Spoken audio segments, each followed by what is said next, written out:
Hotels, restaurants, museums, and once lively city streets in Cuba's Havana are now largely empty of foreign visitors. Hit by shortages, blackouts, and a deep economic crisis, the country's tourism industry has never really recovered from the COVID-19 pandemic, with visitor numbers struggling to reach even half of their 4.75 million peak in 2018.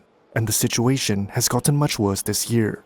The US has hinted at possible military action against Cuba and imposed new sanctions on the island's communist-run government, as Washington has threatened to penalize foreigners who do business with sanctioned individuals. Most travel firms have fled or reduced their activities on the island.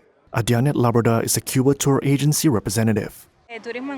Tourism in Cuba has always been one of the sectors that has contributed the most to the Cuban economy, and it is one of the sectors most affected by the sanctions imposed by the US government on Cuba.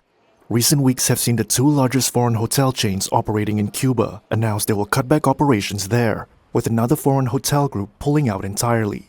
Several international airlines have also suspended flights to the island, citing the unreliability of jet fuel supplies. As of last week, Visa and MasterCard have also suspended operations in Cuba. According to Cuba's National Statistics Agency, there were less than 330,000 international arrivals in the first months of this year. That was down by more than half compared with the same period last year. Locals in Havana told Reuters that they were feeling the pinch. A cafe manager said they have almost no tourism due to the lack of jet fuel and because cruise ships haven't entered Cuba in quite some time. Look, it's a failed nation. The Trump administration blames Cuba's government for the country's economic problems, calling it corrupt and incompetent. US officials say strong sanctions are needed to force change.